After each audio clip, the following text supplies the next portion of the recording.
semua dimanapun kalian berada, masih bersama channel ini, Sapoholic Channel. Sebelum ke video berikutnya, nggak ada salahnya apabila sahabat pekerja subscribe video ini atau channel ini hanya 5 detik. Nggak lama.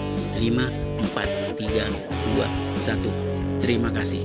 Halo sahabat pekerja, kembali lagi bersama Sapoholic Channel. Di video kesempatan kali ini saya ingin menunjukkan tutorial tentang pengisian formulir 5 ataupun cara pengisian formulir pengajuan jaminan hari tua. Nah, di video saya sebelumnya telah saya upload ya tentang panduan cara download maupun teknik pengisiannya, bukan teknik ya. Nah, istilahnya ya sekilas tentang cara pengisiannya saja, tapi tidak detail. Nah, di video kali ini saya ingin menunjukkan tutorial secara detail dengan cara mengisi formulir 5-nya langsung, biar sahabat pekerja sama-sama paham, biar sahabat pekerja juga lebih jelas cara pengisian yang benar dan bagaimana untuk proses selanjutnya. Oke, nggak pakai lama, langsung saja ke tutorialnya sebagai berikut. Oke sahabat pekerja, ini adalah lembaran formulir 5 ataupun formulir pengajuan pembayaran jaminan hari tua. Nah, formulir ini untuk mendapatkannya sahabat pekerja bisa download di website BPJSTK atau bpjsketenagakerjaan.go.id, ataupun sahabat pekerja bisa download di halaman awal antrian online. Jadi di bawah nanti ada download pengajuan JHT, di situ klik aja download. Setelah di download, sahabat pekerja langsung print formulir 5 ini. Setelah di print, sahabat pekerja isi. Oke, saya akan tunjukkan cara pengisiannya. Oke, di atas ini ada bagian A yang bertanda tangan di bawah ini. Satu, nama ini nama peserta itu sendiri ya.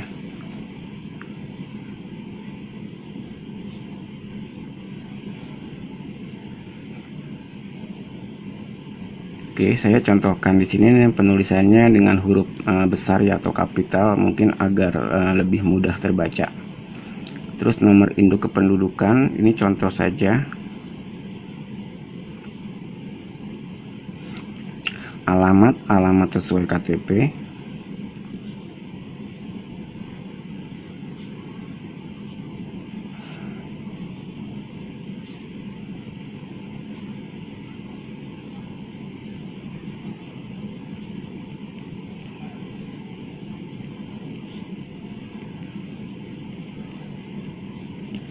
Oke, terus nomor telepon atau handphone. Nah, jangan sampai lupa ya nomor handphone ini diisi, karena mungkin sebagai dasar untuk proses verifikasinya biasanya melalui handphone ataupun nomor WA yang aktif. Nah, ini saya isi hanya contoh saja. Oke, di nomor 5 hubungan dengan pekerja. Nah, di sini ada beberapa pilihan ya. Apakah itu pekerja sendiri, istri atau suami, anak, orang tua, atau ahli waris lainnya. Karena yang mencairkan sahabat pekerja sendiri atau peserta itu sendiri, maka dicentang pekerja sendiri. Nah, apabila sahabat pekerja ataupun peserta itu meninggal dunia dan dikuasakan oleh ahli waris, maka diisi berdasarkan yang dikuasakan ataupun ahli waris, yaitu bisa istri atau suami, anak, orang tua, atau ahli waris lainnya bisa diisi di sini. Karena yang mencairkan peserta itu sendiri, maka centang pekerja sendiri. Nah, di bagian selanjutnya data pekerja. Data pekerja ini ada nama, nik. Nah, nama dan nik ini ada bintang kecil. Bintang kecil ini kalau kita lihat di bawah itu keterangannya tidak perlu diisi apabila pemohon manfaat adalah pekerja. Jadi ini bisa diabaikan saja, tidak perlu diisi. Atau apabila mau diisi pun lebih baik ya terserah sahabat pekerja semua sih, gimana enaknya aja. Oke, dalam hal ini saya tidak isi ya. Terus nomor C itu nomor peserta. Nomor peserta itu nomor KPJ. Jadi cantumkan nomor KPJ-nya. Nomor KPJ BP Jam Sostek itu ada 11 digit. Jadi contoh 1 2 3 4 5 6 7 8 9 01. Nah 11 digit ini hanya contoh. Setelah isi nomor KPJ, isi tempat tanggal lahir. Tempat tanggal lahirnya mana, misalnya Jakarta. Terus nama ibu kandungnya siapa, misalnya Ibu Ani. Oke, terusnya di bawahnya ini di F, riwayat pekerjaan. Riwayat pekerjaan ini adalah periode masa bekerja sahabat pekerja di perusahaan sebelumnya ya, maksudnya di perusahaan waktu masih aktif bekerja. Jadi apabila sahabat pekerja mempunyai nomor KPJ dan paklaring, nah itu bisa dasar untuk pengisian ini. Jadi ditulis nomornya ini nomor 1, misalnya 1 kartu, tulis nomor 1, tahun masuknya yaitu 2008, tahun keluar 2017. Oke, setelah diisi tahun keluar, langkah selanjutnya isi nama pemberi kerja, misalnya PT ABC. Terus alamat pemberi kerja, alamat pemberi kerjanya bisa ditulis nama jalan ya, misalnya Jalan Matraman, Jakarta Pusat. Oke, jadi bisa ditulis nama jalan dan kotanya saja, karena kalau ditulis alamat lengkap pasti nggak muat. Terus nah karena di sini saya mencairkan satu KPJ ataupun satu kartu, maka saya cukup mengisikan tahun masuk dan keluar, yaitu seperti demikian ya, seperti yang tertera di sini. Nah, apabila sahabat pekerja ingin mencairkan lebih dari satu kartu, misalnya 2 kartu, bisa ditulis nomor 2 dilanjutkan, tahunnya berapa sampai kapan, terusnya PT-nya apa, terus nama jalan dan kotanya itu apa, dan seterusnya. Apabila 3 kartu ya tulis 3 kartu di sini.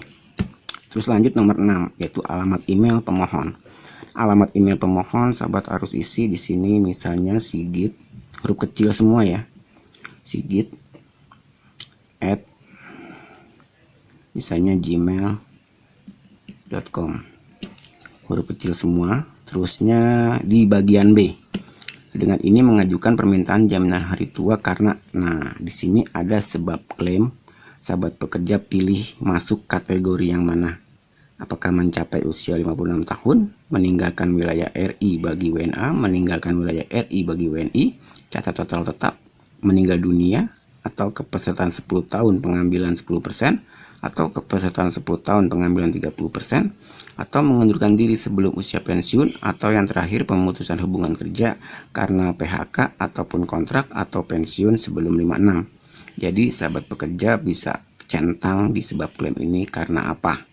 Nah, karena saya mengundurkan diri dari perusahaan, maka saya centang mengundurkan diri sebelum usia pensiun. Nah, apabila sahabat pekerja itu alasannya mungkin karena putus kontrak atau tidak diperpanjang kontrak, itu bisa dicentang yang pemutusan hubungan kerja atau kontrak atau pensiun, bisa centang di bawahnya ini. Tapi karena saya mengundurkan diri, maka saya centang mengundurkan diri sebelum usia pensiun. Terus di sampingnya ini ada kolom dokumen ya.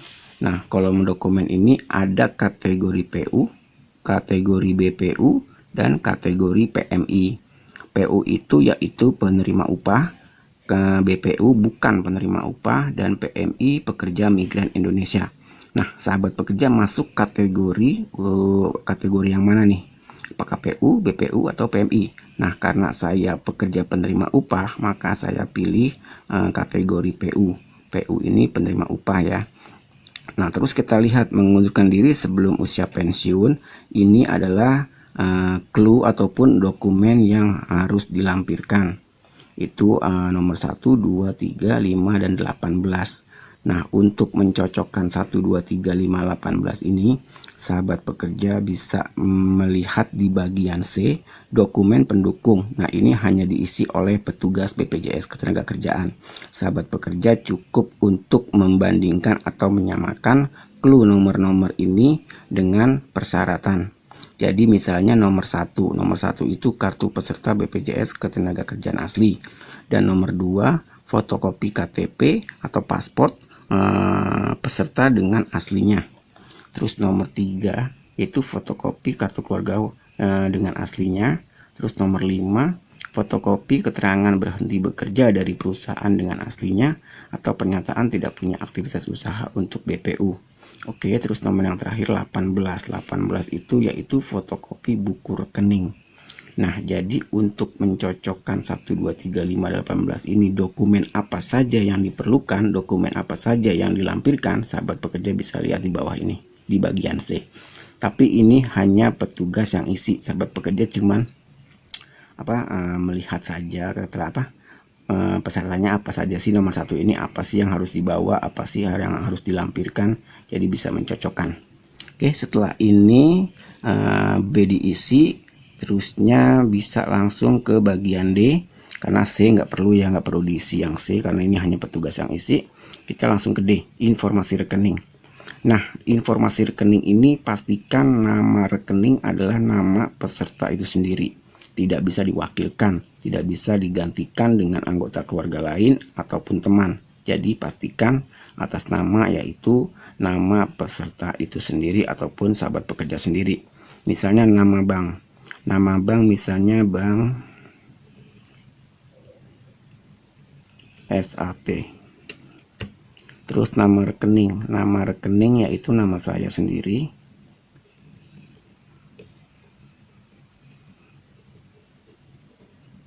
Terus nomor rekening. Ini hanya contoh saja ya sahabat pekerja. Setelah ini terisi, terus di bawahnya itu ada surat seperti pernyataan ya. Melalui pengisian formulir ini, maka dengan ini saya menyatakan informasi yang saya sampaikan di atas dibuat dengan sebenarnya.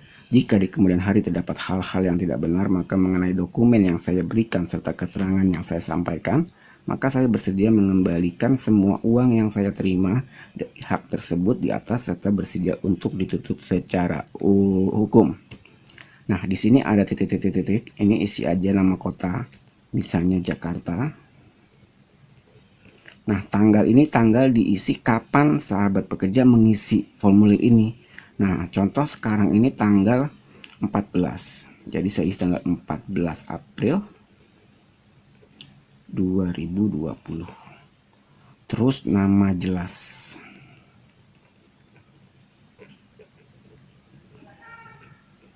Oke, setelah nama jelas tanda tangan. Oke, jadi diusahakan tanda tangan basah ya sahabat pekerja. Oke sahabat pekerja, mungkin demikian yang bisa saya sampaikan. Semoga informasi ini bermanfaat, semoga informasi ini membantu, dan semoga informasi ini bisa dijadikan referensi buat sahabat pekerja dalam memproses klaim jaminan hari tua di cabang yang dipilih. Oke sahabat pekerja, demikianlah tutorial yang bisa saya informasikan di video kali ini.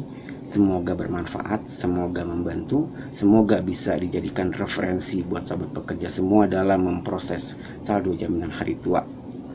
Oke, apabila ada yang ingin dipertanyakan bisa langsung komen di bawah video ini, dan jangan lupa share ke sahabat pekerja lainnya agar dapat pemahaman yang sama. Oke sahabat pekerja, sampai berjumpa di video berikutnya. Salam sukses dan terima kasih.